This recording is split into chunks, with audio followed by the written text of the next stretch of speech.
Have you ever wondered why the most powerful people in history often battled their toughest wars in silence? Not with swords, not with armies, but with themselves. What if I told you that the emperor of Rome, Marcus Aurelius, didn't rise to power just by fighting others, but by conquering the loudest enemy, his own ego? And here's the twist. He did it quietly. So before we dive in, I want you to do 3 things. 1. Subscribe to the channel if you believe in mastering your mind before the world. 2. Like the video to support this Stoic movement we're building. And most importantly, watch this entire video, because somewhere in these 10 Stoic suggestions could be the shift that changes not just your mindset, but your love life, your patience, your career, and your peace. A man sits alone in the candlelit corner of a palace. Outside, Rome burns in chaos. Inside, his heart is a battlefield. He's not panicking. He's writing. In a leather-bound journal, he scribbles down thoughts not for fame, but for survival. That man was Marcus Aurelius. He didn't have Instagram. No TED Talks. No therapists. Just his mind. And silence.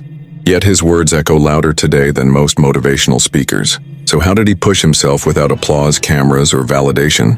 How did he train his mind to stay calm during war, betrayal, heartbreak, even when his own family turned against him? Let's explore the 10 most powerful suggestions Marcus Aurelius left behind, and how you can use them today to push yourself silently.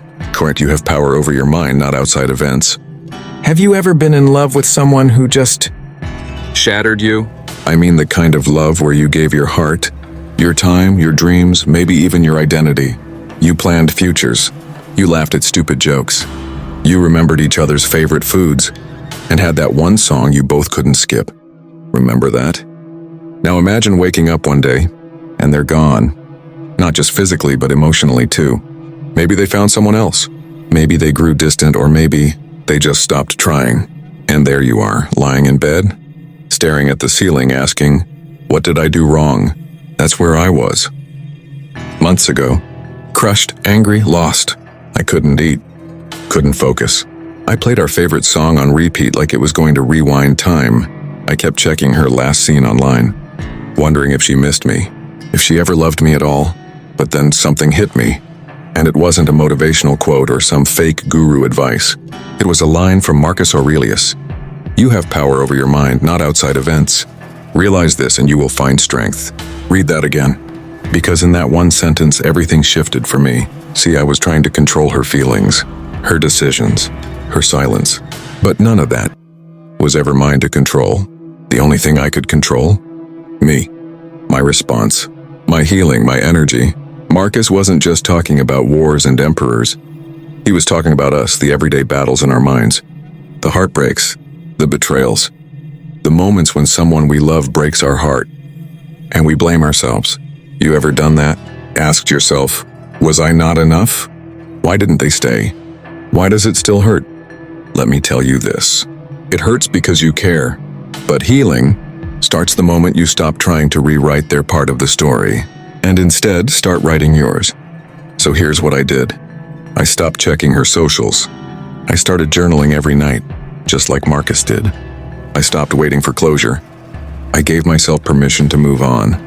And you know what happened? I started feeling powerful, not in an arrogant way, but in that deep, quiet way that says, I can handle this. I can breathe through the pain. I can smile without needing attention. I can rebuild silently. Now let me ask you, have you ever healed in silence? Have you ever taken your broken heart and turned it into a stronger mind? If this is your story too, or if it was, I want you to type one word in the comments: strength. Because when we stop chasing people and start mastering ourselves, that's when true power begins. To us, if it is endurable, then endure it. Have you ever loved someone so much that losing them felt like physical pain, not just heartbreak? I'm talking about that silent kind of pain, the one that hits you when you're pouring milk into your coffee and suddenly remember how they used to take theirs. That's the kind of pain that doesn't scream. It whispers, and it lingers. Now imagine this. You're sitting alone in a room you used to share. Their clothes still hang in the closet. The scent of their perfume still lives on your pillow, but they're not coming back. That was me. She left, no explanations. No closure. Just silence. I remember sitting there reading old messages over and over, trying to find where it went wrong. The late-night laughs, the hand squeezes, the forehead kisses. Gone. And I wanted to fall apart. But then I remembered a line, one I had read months earlier but never truly felt until that moment. It was from Marcus Aurelius. If it is endurable, then endure it. Simple, right? But there's a storm behind that sentence. See, Marcus wasn't a poet writing about love. He was a Roman emperor. He led armies, buried children, and governed an empire in the middle of a plague. He had the weight of the world on his shoulders. Yet, he endured. He didn't break. He didn't rage. He carried it. And that's when I realized something powerful. Heartbreak is endurable. It feels like it's going to kill you, but it won't. It feels permanent, but it isn't. It feels like your world is ending, but it's just changing. And what Marcus taught me is that we don't need to fight the pain. We don't need to escape it. We need to endure it, sit with it, let it teach you. Let it burn away the parts of you that were too dependent, too anxious, too attached. I'm not saying it's easy. Some days I still hear our song at the grocery store and feel that sting in my chest. But I endure. And every day I get stronger. Not louder. Not more bitter. Just deeper. Now let me ask you. Who was the one that hurt you the most but also taught you the most? Think of them. Feel it. And then say it out loud quietly if you have to. This is endurable. I will endure it. Because you can. You were built for this. And here's the thing no one tells you. The moment you stop trying to numb the pain and start walking through it, that's when you begin to heal. You become someone new. Wiser, calmer, stronger. And one day you'll look back and whisper, "Thank you, pain. You were my teacher." Do not waste what remains of your life in speculating about others. Have you ever spent hours, maybe even days, stalking someone you used to love, just to see if they've moved on? Be honest. You check their Instagram, scroll through their stories, zoom in on that blurry photo, wondering, is that a new person? Are they smiling more now, without me? You tell yourself it's harmless, but inside, it's eating you alive. I know because I did the same. There was a girl, let's call her Maya. She wasn't just someone I dated. She was home to me. We had those late-night conversations about dreams, childhood scars, and where we'd live if we could run away together. We were more than a couple. We were a team. Or so I thought. Until one day she left. No big fight. No final goodbye. Just distance, gradually, then completely. And what did I do? I became a detective, tracking her online, reading into every caption, trying to decode every emoji like it was Morse code for, "I still think about you." But you know what I realized after months of that self-inflicted torture? I wasn't healing, I was speculating. That's when I stumbled on Marcus Aurelius again. In the middle of his meditations, he wrote, "Do not waste what remains of your life in speculating about others." It hit me like a cold wave. How much time had I wasted trying to read someone else's mind? Someone who had already written me out of their story. I wasn't living. I was lurking. I wasn't building my future. I was staring at their past. And for what? A little relief? A fake sense of connection? A chance to hurt myself with another confirmation that they were fine without me? That's not love. That's attachment. Bleeding into obsession. Marcus knew this. He knew that energy is a currency, and where you spend it determines what kind of life you're building. So I stopped. Cold turkey. I unfollowed, I muted. I deleted photos not out of hate but out of healing. Because every second I spent wondering about Maya was a second I wasn't investing in me. And slowly I started to breathe again, not through her updates but through my own growth. Now I want to ask you something personal. Who are you still speculating about? Whose life are you still checking even though you know it hurts? Say their name in your mind. And now imagine letting it go, freeing yourself. Because guess what? They're living. They've moved on. It's time you do the same, not with bitterness, but with bravery. Not with a post, but with peace. Because Marcus wasn't just writing for emperors, he was writing for you. 4. The best revenge is to be unlike him who performed the injury. Have you ever wanted to make someone regret leaving you? Not just regret. You wanted them to ache, to see what they lost, to feel what they did to you. I've been there too. There was a girl I once loved. It's about showing up emotionally. She made me believe I was her forever. She said things like, "I don't want a life without you, and you're the calm to my chaos." But one day, I found out she wasn't just talking to me that way. I was hurt. No, I was broken. And in that storm of pain, my mind began to twist. I thought, she's going to regret this. I'll become so successful, so powerful, so irresistible. She'll come crawling back, and I'll look her in the eyes and say, "Too late." That was the fantasy. It felt empowering for a moment until it started poisoning me. Every move I made wasn't for me. It was to show her. Every post, every gym session, every outfit, every fake smile. And deep down, I was still stuck in the prison she left me in. Then one night when I couldn't sleep, I picked up meditations again.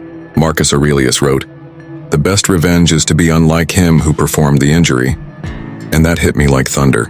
Let me say it to you again, because you need to hear this. The best revenge is to be unlike the one who hurt you. Not colder, not crueler, not more manipulative, but calmer, wiser, free. You don't win by becoming the villain in your own story. You win by becoming so rooted in peace they no longer live rent-free in your mind. So I stopped trying to get her attention. I stopped trying to glow up just to make her miss me. I started doing things because I wanted to, not to prove something, but to heal. And that's when the real shift happened. Because the moment you no longer react like the one who hurt you, you're no longer broken. You're reborn. Now I want to ask you, who are you still trying to impress just to make them regret leaving you? Is it your ex, a friend? Someone who betrayed your love? Think about it. And then ask yourself, what if I just let that pain go? Not by forgetting it, but by rising above it? Because healing isn't loud. It doesn't look like revenge. It looks like peace. It sounds like silence. It feels like freedom. You don't need to show them what they lost. You just need to become someone who doesn't care anymore. In fact, when you arise in the morning, think of what a privilege it is to be alive, to think, to enjoy, to love. Do you remember the mornings when waking up next to someone you loved felt like magic? The way the sunlight hit their face, the warmth of their breath against your shoulder, the comfort of knowing they were there, no words needed.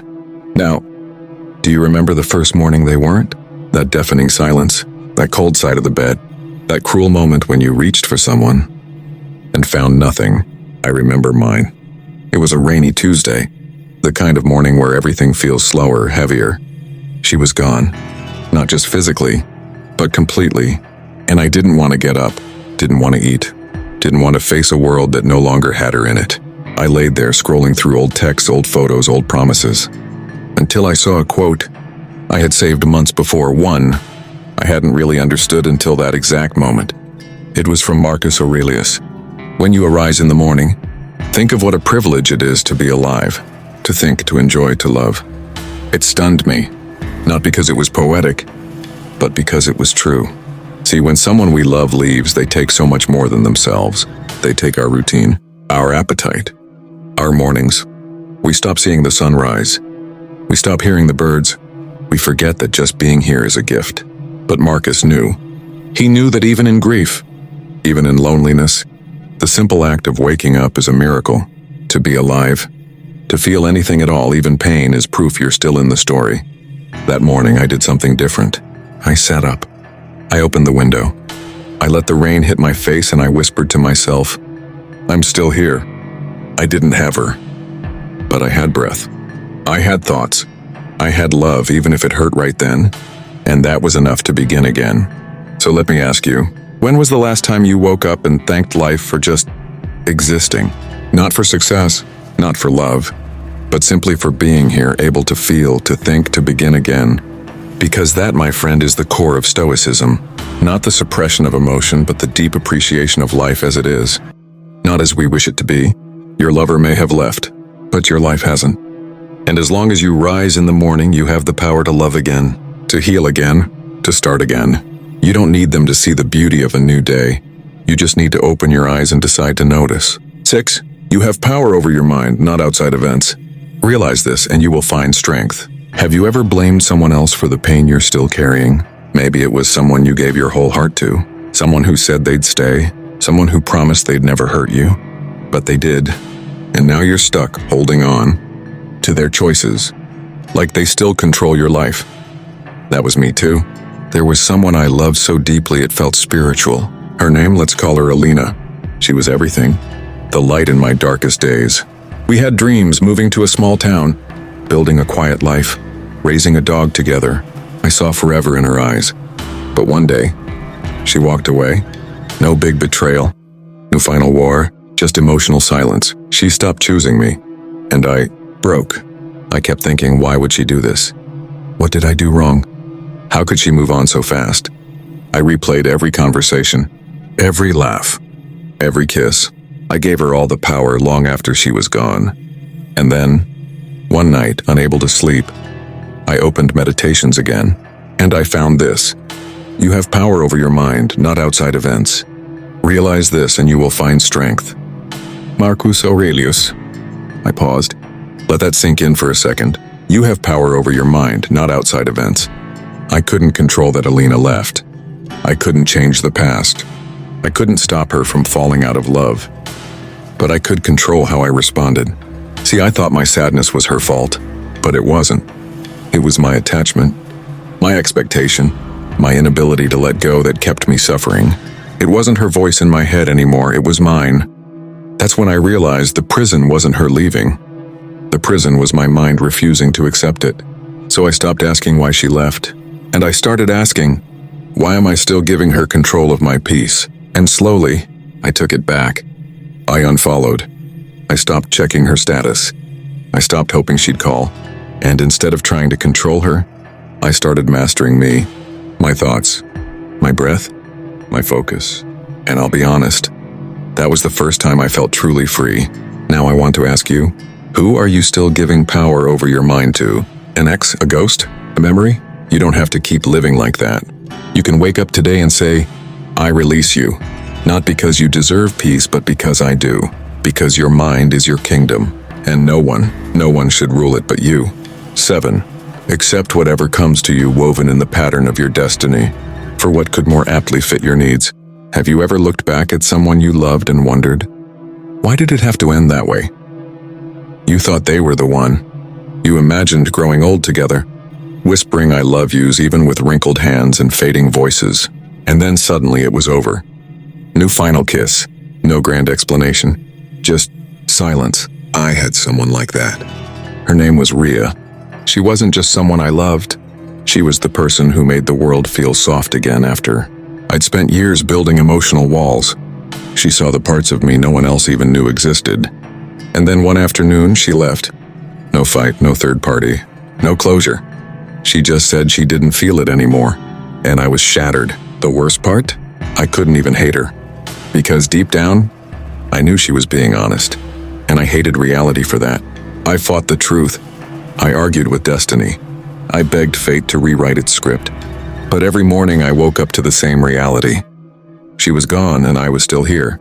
Then one late night, I opened Meditations by Marcus Aurelius, searching for anything to numb the ache in my chest. And I read this line, accept whatever comes to you woven in the pattern of your destiny, for what could more aptly fit your needs. At first I rejected it. How could losing someone I loved be something I needed? How could heartbreak be part of some divine pattern? But then I looked back. Rhea didn't destroy me. She revealed me. Her leaving forced me to meet the man I had buried beneath comfort. I learned how to sit with pain, not run from it. I discovered how strong I was when I had no one else to lean on. Her departure wasn't a punishment. It was a turning point. And suddenly Marcus's words made sense. Maybe life gives us not what we want, but what we need to become who we're meant to be. So now I want to ask you something gently. Who left your life that you still haven't accepted? What if they were never meant to stay forever? What if their chapter was just long enough to teach you something essential about love, about resilience, about you? You see, we don't heal by wishing the past were different. We heal by trusting that it happened exactly as it was meant to. Not for punishment, but for purpose. So instead of asking, why did they leave me? Ask, what did this pain awaken in me? Because pain is the thread that weaves the soul's deepest fabric. And Marcus knew. What arrives in your life is not random. It's stitched by something ancient and wise, your own unfolding. 8. If you are distressed by anything external, the pain is not due to the thing itself, but to your estimate of it. And this you have the power to revoke at any moment. Have you ever felt completely destroyed by someone's words or actions? One message, one unexpected goodbye, one moment where everything shifted and you couldn't breathe right after. I remember that moment in my love story. Her name was Maya. She wasn't just beautiful, she was understanding, warm, and spoke like poetry. We used to stay up late dreaming together, not just about life, but about us, what our future kids would look like, how we'd travel to quiet places where no one knew us. It felt real. It felt eternal. Until one morning she texted me. Not a call, not even a voice note, just a few cold words. I need space. I don't think I love you anymore. I stared at my phone for hours. My heart raced. My hands shook. I couldn't eat, couldn't sleep, couldn't understand. And in my mind, that message became a knife, not just because of what she said, but because of what I thought it meant. That I wasn't good enough, that I was unlovable, that I'd never find something like that again. The pain wasn't just from the message, it was from the story I built around it. Then weeks later, while I was numb and scrolling through highlighted pages of meditations, I read something that cracked through the fog. If you are distressed by anything external, the pain is not due to the thing itself, but to your estimate of it, and this you have the power to revoke at any moment. Marcus Aurelius. It felt like Marcus was sitting right next to me. Think about that for a second. The pain we feel, it isn't always from the event itself. It's from how we interpret that event. She didn't break me, my thoughts about her breaking me did. I believed I lost something irreplaceable. I believed her message defined my worth. But those were just beliefs, and beliefs can be changed. I started small. Every time my mind whispered, "You weren't enough for her," I'd respond, "Or maybe I was too much for someone not ready."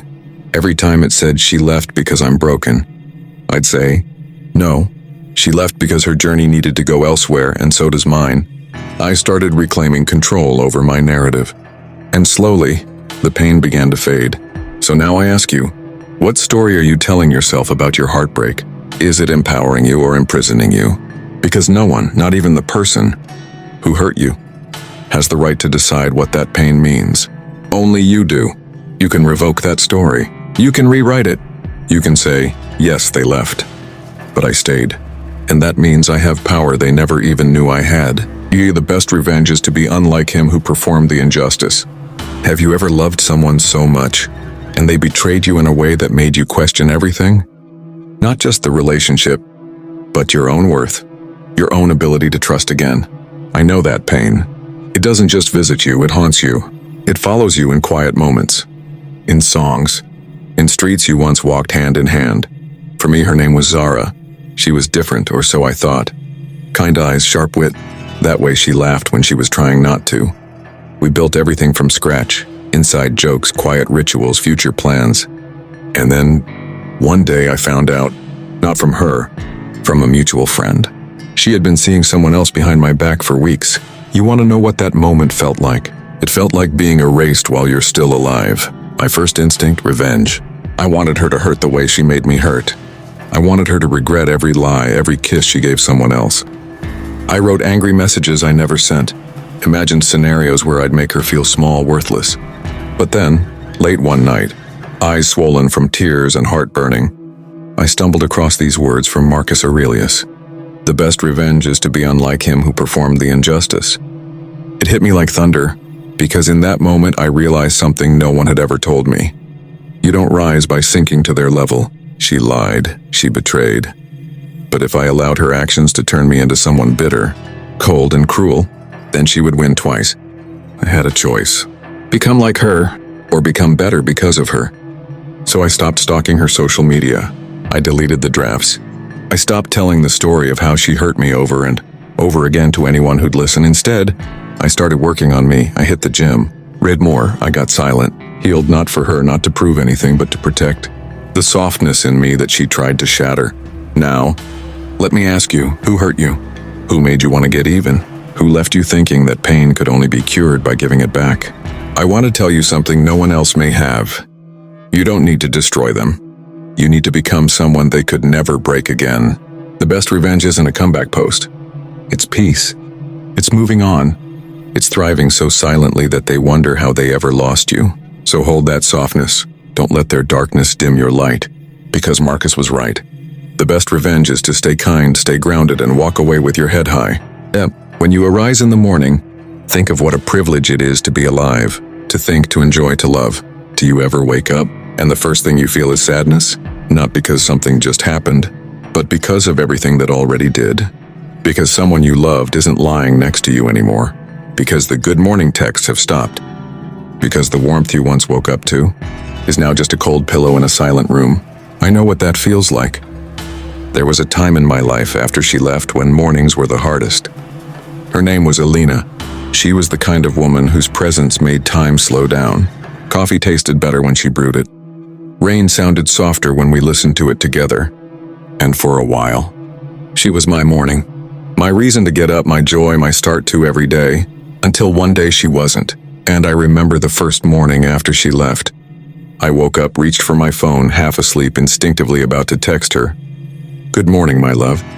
But there was no one to send it to. My chest ached. I pulled the covers back over my head, hoping the pain would sleep away. It didn't. Every morning after that felt like a wound being reopened.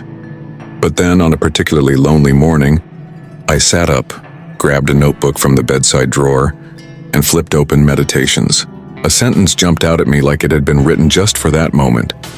When you arise in the morning, think of what a privilege it is to be alive, to think, to enjoy, to love. Marcus Aurelius. I stared at those words for a long time, because I hadn't thought of love as a privilege, not after heartbreak. But then it hit me. The pain I was feeling wasn't proof that I'd lost something.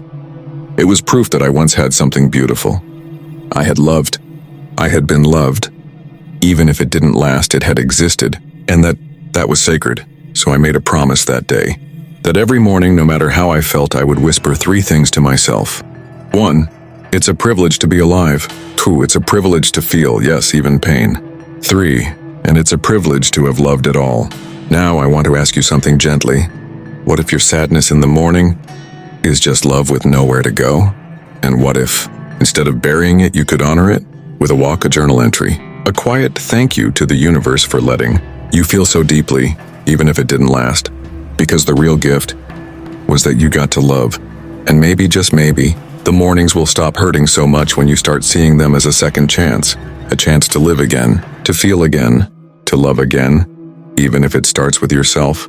So stay with me. Your healing doesn't happen all at once.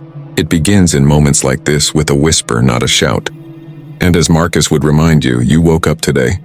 That means you've already won. I used to think silence was weakness, that if I didn't explain myself, didn't prove my worth, didn't respond, I was losing. But then I found Marcus, and I realized real power doesn't perform.